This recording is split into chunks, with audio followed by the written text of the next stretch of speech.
Let's see. Ooh, I can pin. Whoa, I can pin 2 tabs in my Chrome. Ooh, nice. But now I want you on that side, because if I'm looking at my notes now, why can't I just like, I should be able to drag and drop. Sorry that I started this work now. It was just a new All good. Don't worry. reverse views. Oh, look at that. Oh. Ooh. Mm. Woohoo. Real time looking at. Oh my god, we are funny. Okay. It's you to start. Or it's me. It's you. It's you. Yeah, it's me. Welcome to Slow and Steady, the podcast where you get to follow along as we build products in public. Each episode gives you an honest peek into our lives as we share our struggles, our wins, and everything in between. I'm Benedict, and I'm feeling motivated today. And I'm Benedicta. Today is April 15th. This is episode number 241, and I am feeling relaxed. Oh, that's good. That means the mini vacation is working. I mean, it turned out, I was like, oh, it's going to be a workation. We're just going to do vacation for the Easter days, and then I'm going to be working. Yeah, no, that did not happen. Oh, it turned into an actual vacation, not just a mini vacation thingy. It has Well, that's been good. lovely. Yes, we've been walking on the beach. We've been to the pool. I've read lots of books. We spent lots of time as a family. We went to the aqua show, water park, and we've been go-karting. Or I didn't go-kart, but Lillian got to go-kart, and she loved it. And she was like, "Can I compete in this?" I'm like, "I don't think we have the finances for you to go into motorsports." But like the finances and the travel budget, I guess, right? because I was like, okay, let's do like more than one. We did it 2 days because I was like, okay, this we can afford it here. We cannot afford it in Oslo. But now she was like, well, I want to compete. I was like, well, then you have to come up with a sponsor plan and a business idea because Get them started early. because this stuff's expensive. But lots and lots of fun and lots of relaxation. And I have another 2 days here all by myself. So after this show, everybody's going to be super jealous. I'm just going to go for a long walk on the beach and then have a Nice. drink and look at the Nice. beach and the ocean, maybe read a book and then walk back. How about you suggest that Lillian talks to the CEO of We about a sponsorship, and then she can just go-karting and be like, "Wee" all the time. That is good because I had to Google it, and there is a go-kart thing in Oslo, and they do electric cars. Right. I was about to ask. Yeah, like I feel like electric go-karts is the way to go, especially in Oslo these days, right? Yes. So yeah, maybe we'll see. Maybe that's a good idea. I'm gonna tell her. I tell her about your idea. But so all of this, Fingers crossed. Fingers crossed. This episode is going to be about you, Benedict. I'm probably going to be able to say some things because I do, but you're motivated. That makes me happy for you. Yeah, I am. We we shipped the serializer implementation that I've been talking about for the past 3, 4, 5 episodes. I don't know. It took some more polishing, and we rolled it out yesterday. I want to say it was a smooth ride, but that's not quite true. I actually managed to bring down production for like 10 minutes or so because of that update. Because even though I did all of the testing and everything, turns out there was one issue that would only show up in production because of the way our Rails application eager loads dependencies and stuff like that. And in that particular combination, I was like, I had some test helpers built for this, so we can like have some easier testing. And unfortunately, the eager loading meant that the test helpers would be loaded in the production deploy, but in the production deploy, the test framework isn't loaded. So it broke. And I'm like, well, crap. What's going on now? Luckily, it was an easy fix, and I feel like 10 minutes or so after everything was up and running smoothly again. And I keep thinking about, like, what could have we done to prevent this? And the only feasible thing I come up with is like having a dedicated staging server, because we don't have one at the moment. But then again, I already know that no one will use the staging server. So I don't know. Maybe I should how much figure out a way downtime? to. How much downtime time have you had other than these 10 minutes in the last year? I don't like, not much. Like in the grand scheme of things, I feel like the 10 minutes, yes, it sucks, but it's also not the end of the world. And I think we're still pretty reliable in terms of uptime. But still, like a part of me wants to figure out a solution to prevent stuff like this happening in the future. And one thing I'm currently considering is just having a step in our CI server that just boots the application in production mode or something like that to see if it comes up or not. I don't know. Not sure if that helps. But yeah. Did you see Matthias Hansen's post on LinkedIn? Because he wrote about small team SaaSes holding themselves to too high of a standard when it comes to uptime, because like GitHub and Claude and Cloudflare, like, you know, these things go down all the freaking time lately. And then every fall we all go down because of AW East 1 or whatever. So, you know, it's good to have high standards. And I know that you have and Userlist has. But like having one of these happen a year, which is basically what you're saying, it's fine. It's fine. It's probably fine, but still, it's like, embarrassing. I feel like making a mistake and not learning from the mistake is not good. Like I feel like making a mistake once and then learning from it and figuring out ways to improve it or like not have it happen again is probably the right approach. But with this one, I feel like it's not super obvious. Because like most of the stuff I can come up with is like just not a replacement for a production deploy, right? Like there might be other stuff that's only specific to that environment, and I don't know. I mean, maybe I'm overthinking this, but overall, so that was the initial big problem, but easy to fix. And then I think we had I think it was just two smaller issues that just slipped through. And it was mostly because our new implementation is a little bit stricter and tighter around like what inputs it allows when you save stuff to the server. So the previous implementation was basically whatever. I just like check the top level, and if you're allowed to save that attribute, that's fine. And with the new implementation, you still have to specify what is allowed within a top level attribute. And apparently I missed two places where I was not actually whitelisting, or not supposed to say whitelisting anymore, allow listing a couple of values. So yeah, once I found those two, I think no one else complained about anything, so fingers crossed. Overall, I'm super happy that this project is done, and as a result, we already have better structured content in the MCP server, because that was one of the issues I was trying to fix, is like having a dedicated serialization format for MCP tool calls, and previously it was kind of crappy, and now it's better. So hopefully the goal is achieved. Yeah, other than that, anything else? Other than that, we've been working on like I think I mentioned in the last episode that we had a goal of like redoing the theme support in Userlist, and like doing that in Q1.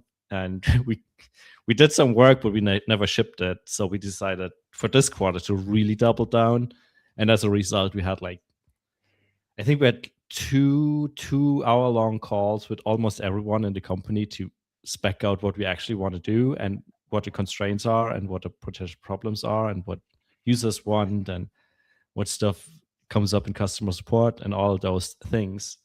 And we were going to have another one, probably yet again, a 2-hour call later today to discuss it more and really get a good grasp on what it is we wanted to ship, because I feel like that is one of the issues that prevented us from shipping it, because the goal wasn't clear enough. So we've been dabbling and we've been doing foundational stuff, which is still important because it unlocks all the other things. But still, when you then don't know where you want to go, it's still a little bit of a problem. So that's the stuff that has been going on in the past 2 weeks, and probably will keep me occupied for the next 2 weeks at least. But I think that the other thing we're going to talk about is stuff that happened last year. I just wanted to say though, what you kind of talked about there, where you spent like 2 hours on the call, you're going to do another 2 hours on the call to figure out like what is it we're trying to solve. It's like such a clear case of where, you know, the AI is not going to help you. You know, we've talked up AI a lot. Like it can help you code, it can help you do this, and it could maybe even help you go through support tickets to figure out what users have been asking for. Right. But then in the end, you as a team have to figure out like where do we want to take this product? What do we want to maintain? What do we think people actually want behind what they're saying? And you know, all of those things. I just thought it was a really good example for like, yeah, anybody could just like AI up an emailing SaaS, which we all know is not true. Did I send it to you? There's this like AI SaaS graveyard, some kind of tool where you can like put in your Death by Claude. Death by Claude, and I put in user list, and it was like almost died because you can just, you know, create a you could just ask Claude to send emails. I'm like, yes, no. If it's one thing I've learned from you and Alceta is that, but well, not if you're going to be doing campaigns and it's going to be high volume and there's going to be, you know, that's what I've at least learned from both you and the guys at Alceta. Like email sending is not easy in bulk or in like high as a service. It's a hard one. But I mean, if you have 10 customers and you just want to send some drip emails, for sure, then your AI tool is going to do fine. That's what we've been telling people all the time, right? Like if you have just like emailing 10 people, then user list is probably overkill. I mean, you can like BCC people at that point. You don't exactly. Yeah, right. You don't need any. So, because I'm actually on an email list of a musician, and they're gone full old school. It's just like a BCC thing with text, and I don't think they're even on social media. They're the new generation who are totally offline. But yeah, but over to the topic of the day, which is that I'm scrolling LinkedIn as you do on vacation, and you just casually dropped that you almost quit Userlist last year. Yeah, true. I'm not sure what made me decide to share this, but I guess, it's partly inspired by my post more on social media journey. This thought just came up that this might be an interesting story to share. And I mean, admittedly, it's a little bit of clickbait. Like, I don't think I was ever going to fully quit Userlist, but almost a year ago, I think it was in, I want to say June or something like that last year, I was really, really considering to take a longer break away from Userlist. And obviously I didn't. But yeah, it wasn't an easy decision. And before we talk about the details of that, I kind of want to talk a little bit about why I didn't talk about it on the podcast back then.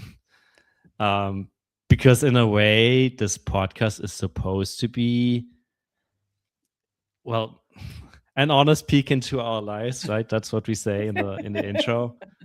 And sometimes it feels a little bit like it's not actually. I mean, sure, we try to be as open as possible, but stuff like that, like even like the really dicey stuff, I know it would be interesting radio, but I'm also not sure it's a good idea to share that stuff as I'm going through it.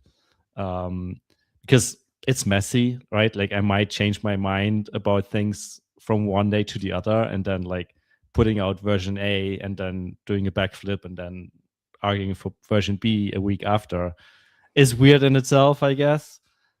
But what's most important in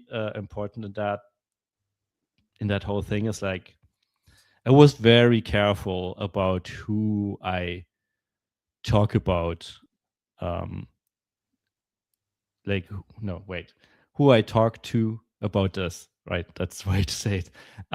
Because at this point, we have a team, right? Like we have people working for us that would be affected by this. We have customers that rely on us and leads that thinking about signing up for user list. And I'm not sure it's such a good idea to be like unsure in public about your future on anything and like just like sowing uncertainty to the leads, to the customers, to the team.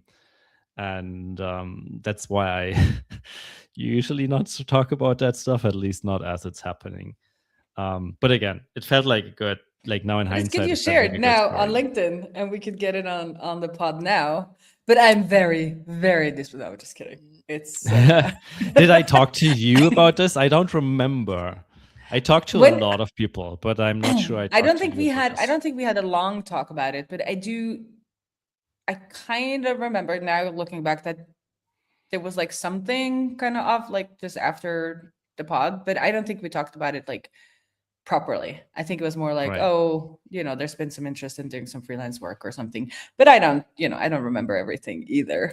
And I totally understand with you having a team. Like I also found it harder to talk about some of the Outseta stuff because it's not only me, right? It's a team, and we're Right. discussing things internally, and I don't know what we're gonna talk about publicly or where we're want to go. I try to be honest about like the strategic decisions about where we want to go, but you don't want to be talking about especially other people or things that can seed doubt.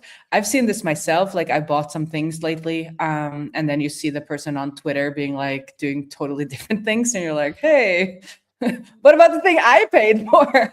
Right. And it can, so there's, and I've seen this in a lot of people where it's a lot of upside to being super honest and discussing everything in the beginning because you kind of get people invested in what you want to make. But then at some point, it's detrimental because you're at the size where a lot of the customers like are not that into the ups and downs. Like they just want a SaaS that works, right? And they you just don't want something reliable, right?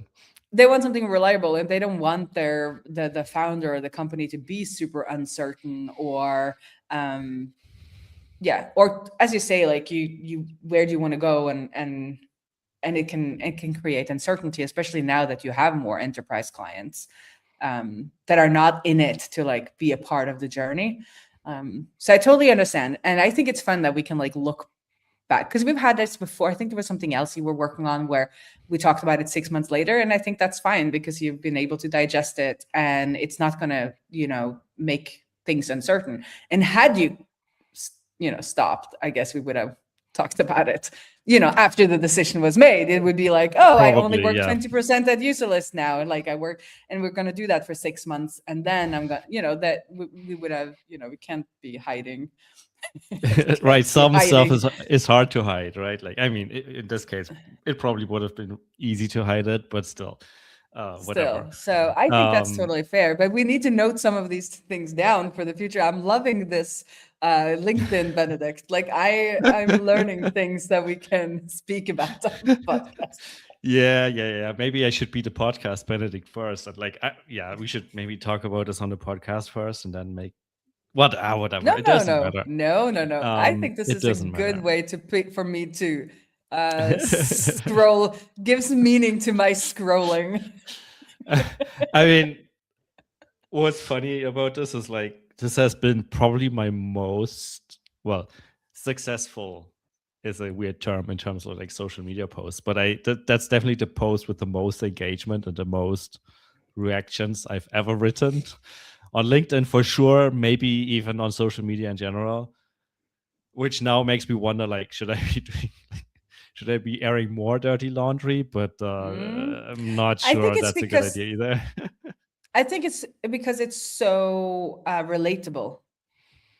You know, if you are when you're in more closed communities, like this is the thing people talk about, right? Because at this Right. point, you were thinking about it because I don't know exactly, but what did you write? Like what you said in the post, like there were some reasons you were thinking about it at the point, you know, at that point Right. that I think people find very relatable because it's like, okay, my SaaS is doing good. It's not awesome. How long are we gonna continue with good? You know, when do we know it's gonna be awesome? And also maybe like a little bit, I don't know if that was your case, but like a little bit boredom. Like if you've done the same thing, you're working on the same problem. It's like the serializer, it, you know, again and again. And then it's like, oh, now there's issues with those emails providers or whatever. Like it's, you know, and that's what Right. makes it really good. But at least personally, I get bored, which every listener of this show has realized. But you're better at sticking it out. But I think, you know, it had been a couple of years because you're in year what with Userless now? Year 9, 8 or Exactly. 9. Yeah, we started Yeah. 2017, end of 17, so it's I guess year 8. I don't Yeah. know, but Okay, so maybe talk us through some of your to thinking because you had good notes exactly here. maybe let's maybe talk about what actually happened for those who didn't see the Yeah. LinkedIn post. So about a year ago, like almost exactly a year ago, beginning of 2025. Like the first 2 quarters have been pretty tough on us in terms of cancellations. Not that like a lot of people were fleeing us in masses, but unfortunately, I think 3 or 4 of our largest customers at that time decided to churn or like to cancel for different reasons. Like very early in the year, there was one customer who I think they got acquired and consolidated their emails into one tool for the entire enterprise or whatever. And unfortunately, Userlist wasn't the one they picked. So they churned. What was good in that sense was that they were the ones who were hammering our system the most with like just tons and tons of updates to the database and the weirdest segments and the weirdest queries. So when they churned, I was able to, I think, delete almost half of our events table, and the load dropped significantly. So in the end, I was able to downgrade our database to a cheaper plan. So I feel like in the end, it kind of zeroed out. Like, yes, the revenue was gone, but also the expenses were gone, and they weirdly enough were almost exactly the same. So yeah, bummer, but wasn't too bad. But then the other two that I remember, like one of them was I think at the time really paying us the most money, and they had been with us for a couple of years. They've been on an annual plan, and that means they basically pay us once a year, and it's always like a big chunk of money. Like it was always 5 figures. Yeah, 5 figures every month, every year, and they've been they grow, or I guess they still grow, but using Userless, they usually almost doubled their user count from year to year. But that also meant that their invoice was higher than the last year before. And we had this experience in years prior where it was always a big, but why is it so much more than last year? And last year it was just that, and that's what we budgeted for, and now it's this, and why? And we're like, yep, what, like user base doubled, like you're sending more email. Like, is it supposed to be, why can't it be more expensive?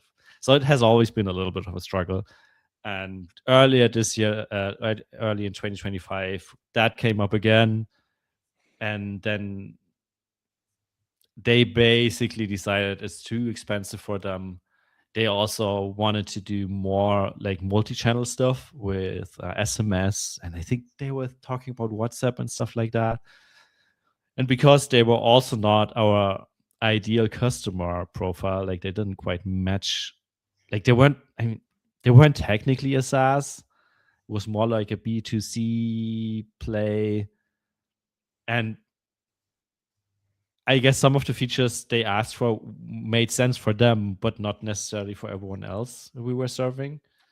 So we decided to be like, yeah, no, unfortunately, we're not going to build this for you. And that meant that they decided to switch to someone else.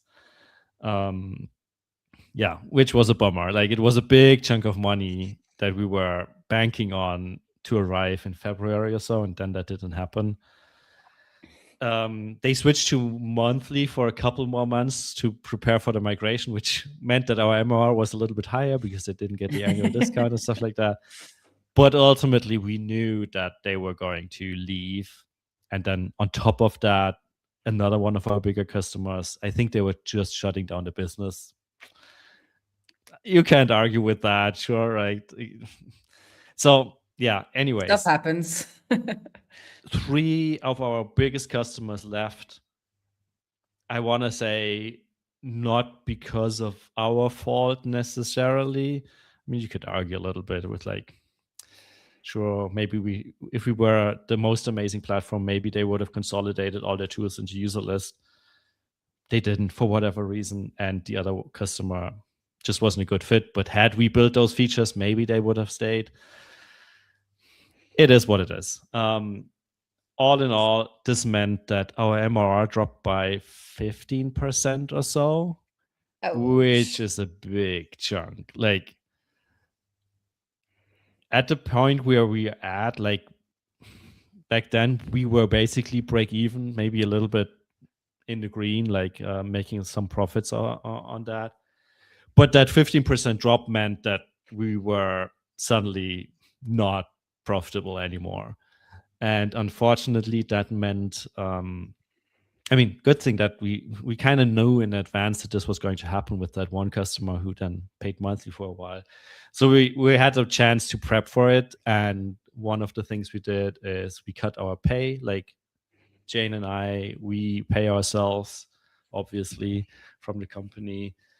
And we reduced that by quite a bit. So we're still okay. Like, we can still pay rent and everything, but it's not like we're getting filthy rich in the process. So we reduced that. We unfortunately had to let a team member go because it just didn't make sense to have those expenses on top of that as well. And was there something else we did? No, I think that's it. Yeah. So all in all, we managed to get expenses to a level that would kind of match the MRR. So we were like still break even and coasting along, which was good because otherwise I think I would have been even more stressed out. But at least we knew like this, we could survive for a little while, and we had some money in the bank, which helped as well. So yeah, we were coasting for a while. And unfortunately, even after 9 years of doing this, or like, I mean, I've been self-employed for, I don't know how long. I stopped counting, 15 years, something like that, 16 years. I don't remember, whatever.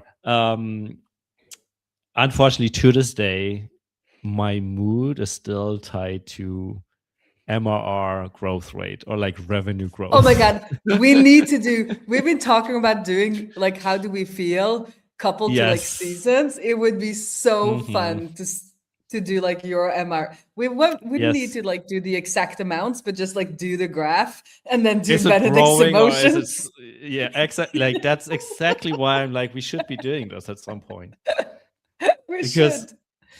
Like, intellectually, I know that the stuff goes through phases. There's ups and there's downs. Like, I don't know. Like, and it's just a number, right? Like, it's an important number, admittedly, but like, it's just a number. And especially once you're like at sort of break even, maybe even profitable, it starts to matter less and less. But weirdly enough, and I've talked to a couple, like I feel like It's not probably weird. no It's one, supernatural. no one is immune to this. And I even want to say that it's not as bad as it was, but still, like my mood, I'm not in a good mood. If things are not growing or even declining, and I can tell that. And it sounds weird, but like when MRR is going down, I'm anxious. I'm more easily irritated. I'm more easily frustrated by stuff, and I notice it in my own reaction to a bug coming in or like an error notification or stuff like that. It like when MRR is going down and stuff like that happens, it feels like everyone's pounding down on you, right? Like, Yeah. sometimes like I don't want to do this anymore. It's just me. Like, I'm just going to walk, right? And so there was that aspect of it, and then my wife and I were. I mean, we still are like we're thinking about like either buying a house, buying a little bit of land to build something, and just like have our own property. And at the time, there was a listing for, I want to say one of the most, I mean, it sounds weird, but like one of the most amazing like plots, like close to the town she works in, close to the public transport, decently sized, like nice neighborhood, everything. Like it was really good. And but it was like on the expensive side of things. Like it was like $500,000 or something like that, or close to $500,000, just like just for a piece of land, right? Like nothing built on it. And we were looking at this and we were like, like it's expensive, but it's really nice. And after a couple of days, we were like, okay, let's like screw it. Let's just reach out to them, say we're interested and stuff like that. But turns out, even like 3 days after we saw the posting, it was gone, right? Like we were just too slow. And I'm sure things would have been different if we just had more money in the bank. Like if you're like, life would generally be different if you had more money in the bank. Exactly, right? Like it was one of those things where could we afford it? Maybe, but it was like it gave us some pause for a couple of days. And seeing that, plus knowing that like I just cut my pay and stuff, like I was like, well, screw this. Like I need to figure out how to make more money. And like in the past, my go-to plan B sort of was always to be like, should user list not work out, and it doesn't look like that's the case, like it's fine, but like should it not work out, I can always go back to either do consulting again, get a full-time job somewhere, or maybe if I'm super lucky or whatever, start a new company and do something else, right? But how like with how things has been going over the last 2-3 years in the IT industry and software industry in general, well, I guess world economy in general, is like there's more layoffs, mass layoffs, everyone's struggling, stuff's moving slow. I wasn't quite sure if that was still an option. Like you're sitting there and it's like wondering, I have a plan B, but is that plan B even realistic? Like, can I even? Yeah, I'm thinking the same. It's like, am I employable at this point in like a regular, typical Norwegian developer job? Like, would they want somebody who, wants more agency? Right. Like, I mean, sure. Like, if I can get a consulting gig and like just, I mean, I'm used to doing that. Well, at this point, maybe I'm not used to doing this anymore. But like, I've done this before. I've been on my own, working for different customers and like selling time for money. I can do this. I know I can do this, but like, are people still willing to pay, right? Like, and I'm also at a stage where I'm like, I'm not cheap, right? Like, if I do consulting, I'm not going to do it like for 50 euros an hour or something like that. It's going to, and also at that point, it doesn't achieve the goal of like making more money, right? Like, so that was stuff that was going on. It would have to be high ticketing consulting, like where you high ticket like, consulting, where you like actually consult and don't like do exactly. things. You consult and people pay you a shit ton of money to do that. Exactly. Or I mean, or even as an individual contributor, but like in a senior position or something like that. And again, like, wasn't sure if that was going to happen.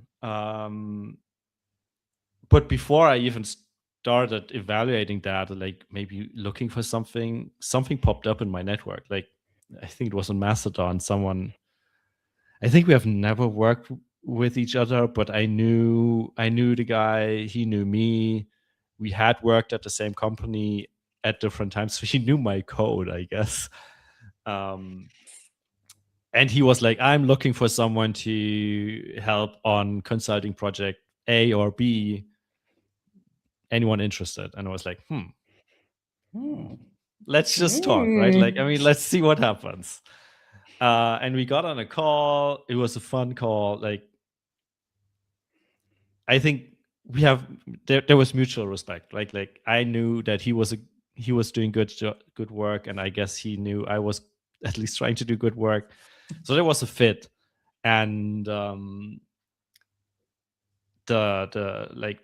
pay was also good. Like, it wasn't quite what I asked for, but it was still really good, and it was way more than what Userlist is paying us before and now, like, ever, basically.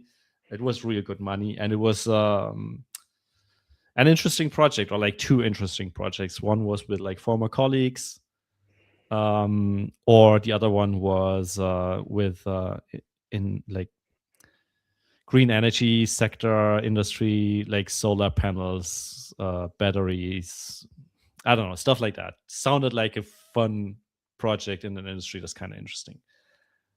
But the problem was, and I guess rightfully, he wasn't quite comfortable with hiring me on a part-time basis, because he was like,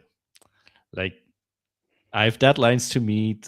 This is a project that needs to get done. There's tons of work. We can't afford hiring someone who's then only like doing, I don't know, half-time or like even less. And he was like, yeah, you either do this full-time or close to full-time, or it doesn't really make sense. And I get that. I think it would have been the same. And yeah, that's where my conflict started. Because I honestly wasn't sure what to do. Like, on the one side, it was good. Like, it was super good money, like way more than we'd be paying us from Userlist for the foreseeable future. It would also allow me to like lower the stress on the company's finances, like Userlist finances. Like, if I just step away for a while, I'd be paid less or maybe even nothing. So that would be good for the bank account and profitability. Yeah,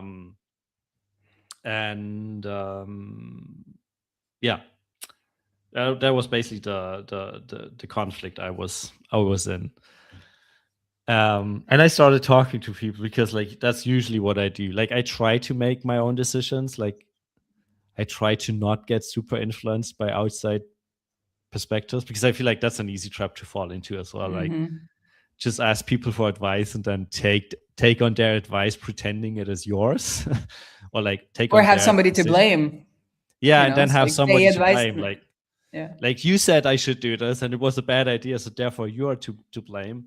I don't want to do this, right? So I still want to make my own decision, but usually it helps to talk through stuff, like ask people for opinions, ask for their thoughts, and try to make up your mind based on that, right? Without getting without relying too much on them, I guess. But I also find just saying it out loud makes you it's easier to get that gut reaction to your own possible decisions saying it Right. out loud, or maybe even Yeah. writing it. But I think even more saying it, like if you go to a trusted friend and you're like, okay, I'm thinking about taking like a 12-month break from Userlist, it, like when you say it, like your body, like your gut like reaction will be stronger than just thinking about it. Like Right. thinking Yeah. about a decision, like at least I don't get a very strong kind of like gut reaction. And I think at the age and experience we're at, like that actually is something we should listen to. Yeah. So it helps in that regard. If it's somebody you trust and you know kind of doesn't have like a lot of skin in the game in a way, because otherwise you might be reacting to them like having Right. bad feelings around it. But that's why it's good to have, some people who are further away and who aren't impacted by your decision necessarily as much Right. weigh in as well, because like your partner in business and your partner in life are going to have their side of their stake in Right. the thing. Yeah, exactly. So I talked to a lot of people. As I said, like I'm not sure. Don't think we specifically talked about this in detail, but like whatever. No, I hope you don't take offense. I'm not offended at all. Anyways, I talked to a couple of friends. I talked to my wife, and I talked to Jane, my co-founder at Userlist, and all of them said, "Do it. Like, take a break, focus on the consulting gig, make some good money. The company will still be around afterwards, right?" And I think we were talking about like 3 to 6 months or so of being away. And your ownership stake And would still be there. ownership stake would still be there. Maybe a little bit of pay in that time, maybe not. Like we never got that far into discussion, but like, yeah. Anyways, a lot of people were telling me, yeah, do this. This might be a good way to get some new experiences, make some good money, take a break, take a breather, get inspired even, right? Like, I mean, if once you've been working on the same thing for like 9 years, it also gets boring in a way, right? Like, and you kind of also maybe lose touch with other things that are out there, and like maybe see some new code that you didn't write yourself and learn something new. So there were good arguments to doing this, and I'm still super humbled and grateful that even my co-founder was like, even Jane was like, yeah, you should do this. Like, this sounds like a good opportunity. Why pass it on? Why pass on it? And there was, like, as I said, like everyone was supportive of the idea, except for a couple, like two people. They are married, a married couple running their company together. I think you met them in Lisbon, right? Like Christian and Pia. I was visiting them because they're a customer and basically helping them on board. And then at the end of the day, I was like, hey, I have something I want to talk to you about. Like, I think I even told them before. I was like, heads up, this might be a longer evening because I have a topic I want to discuss with you. And those two were the only ones who were like, no, you shouldn't do this. Like, you should stay focused on the company. And I don't want to say like don't want to say I took their advice and like ran with it, and no, can't blame them. Don't think that's quite what happened, but like they had some good arguments. One of them was like, for every new customer that you get, like it's not only like new customer for Userlist, right? Like if you double down, get new customers for Userlist, that not only increases MRR, which helps this company survive, but it also builds your net worth, right? Like the company's value goes up. Like with every new customer, let's say 1,000 MRR customer that you get, that's 12,000 ARR. And then not sure what the current valuations are, but like SaaS valuations, like, I don't know, 3 to 4x MRR or something like that. So that's like $36,000 to $48,000 worth added to the company. And then, sure, I don't know, I don't own 100%, so I think I own about a third, a little bit more. But still, like, you grow this one thing a little bit, but the leverage on your net worth is quite significant. And if you start thinking about it like that, then sure, consulting gets you quick money, and maybe even short term the same amount. But this is a long term thing, right? And it compounds, so it kind of makes sense to focus on the product and grow the product rather than doing something else for the quick money, right? And I totally agree when you have the patience, like you have, like it's because this is like you could either invest money and it's similar, like, but right, it's a bet, or like you are doing where you have the work you put in will actually help grow the value of the company. And I think the space that you are in, it is a sellable company, like an email tool that has a good MRR or ARR is a sellable company, and there are buyers for that kind of SaaS. Like it's not a hypothetical; it actually exists. So the more you can grow it before selling it off, the more money you get, and that is right, a lot more than you would ever get like trading time for money or like trading hands-on work for money. Like you get a lot of money right now, but there is a ceiling, and you hit that ceiling pretty fast, and it's a good living. there's You know, only so much work you can put in, right? Like there's but there's only so much work, and also the better you get, as we talked about, like the more senior you get, you're just getting, well, things are changing now with AI and stuff, but before, like, you're getting better and you're doing more in less time, and you're not getting that much more, like, right, yeah, you paid for it.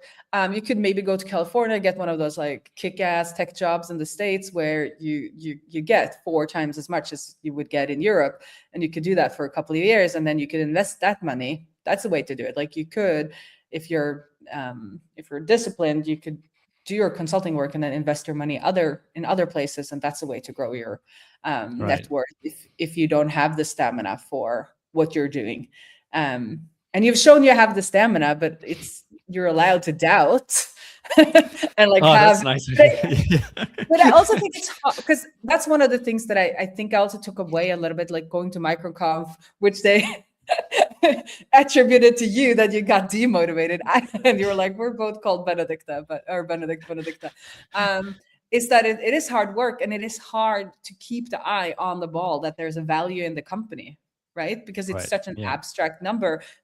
But it's not really that abstract if you start looking into what is happening in like these companies buying up multiple implemented SaaSes and running them in these like groups. And so I think it's less abstract than we think, but it just, since you're not like getting that money right now, it's very, so maybe next to your MRR you should have like in your own little spreadsheet, have what is my track your net worth, like how much ownership do I have here, and then have the lowest to the highest, so that you're looking. But I mean, it's going to go down when the MRR goes down, but it's not going to go down as much in a way. Like you're still going to have a substantial chunk of ownership in this company, right? Yeah.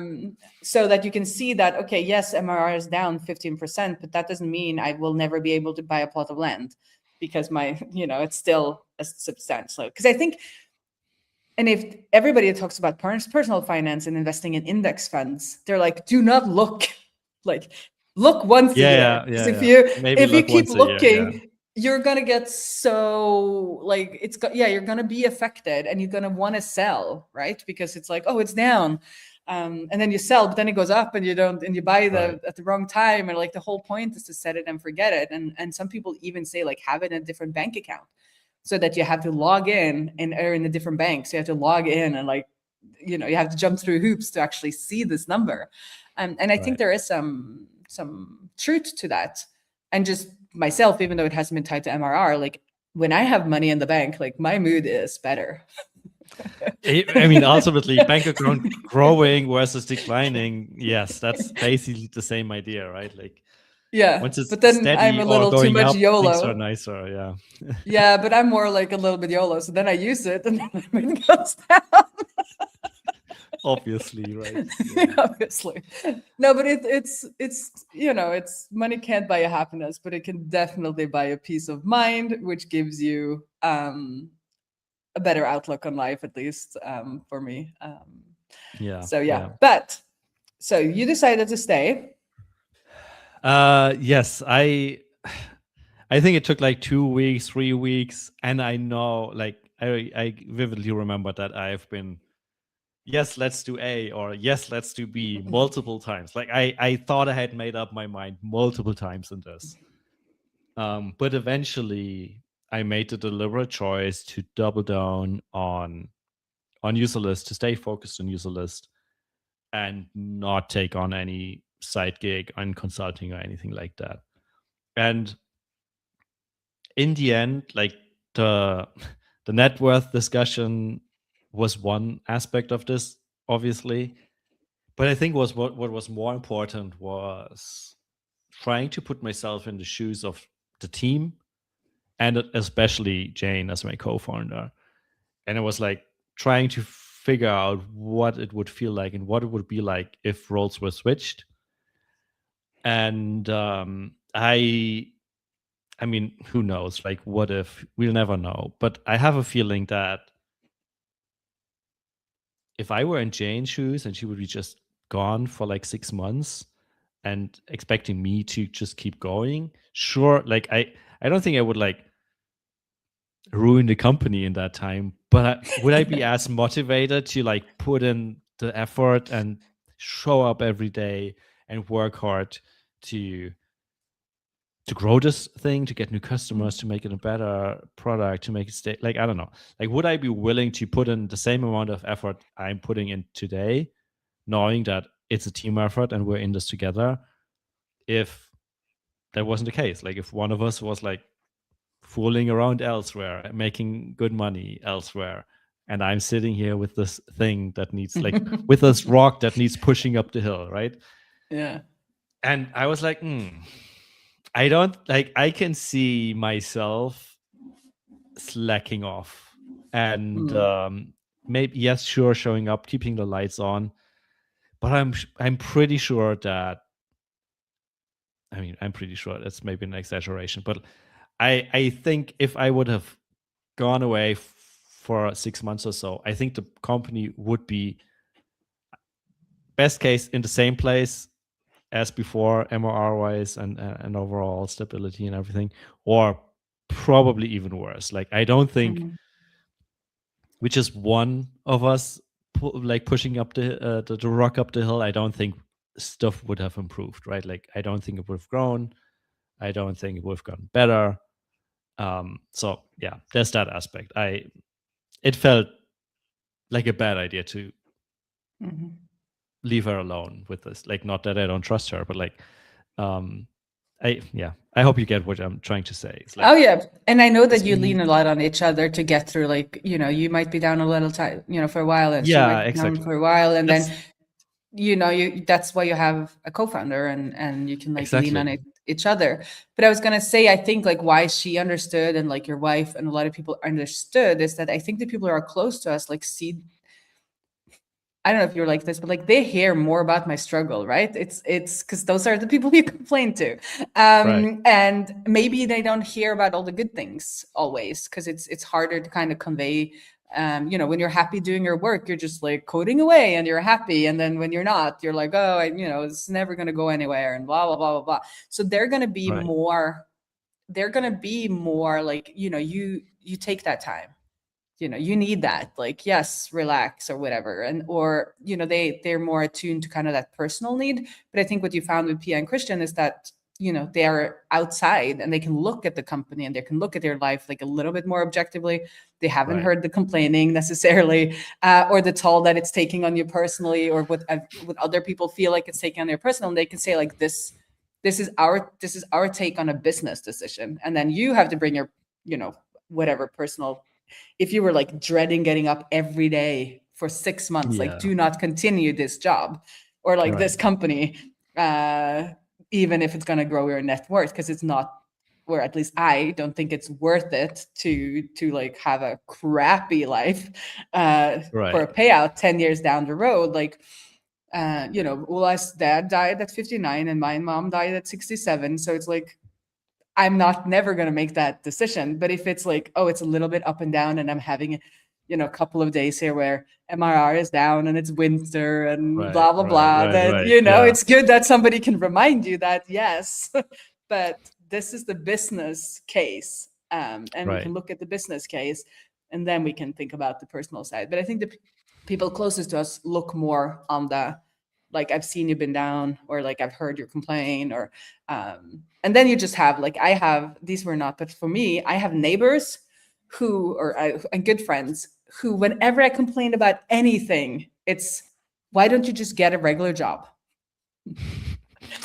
And then you're immediately like, no, why? I never. No. It's like, I should also be allowed to complain about like things in my life without the solution having to be get a typical life, you know, because there's so many upsides. And just me having a bad week doesn't mean a normal job would be the solution. But that's like, that's their go-to because that's their life. And I think it's hard for them to understand, like, wanting to live in the uncertainty that I do, because I'm more like in a consulting fractional. I don't know what I'm going to call myself these days, but it's project-based, I guess. And I don't know what, like, in 6 months, I guess we have 3 years of funding part-time. Or like more than 50, maybe like 60%, but still, what am I going to do then? Like, who knows? Yeah. We kind of doing this because we enjoy, I don't want to say we enjoy the uncertainty, but I guess we're sort of okay with the uncertainty and know we'll figure things out. And we kind of like the challenge of like having to figure things out.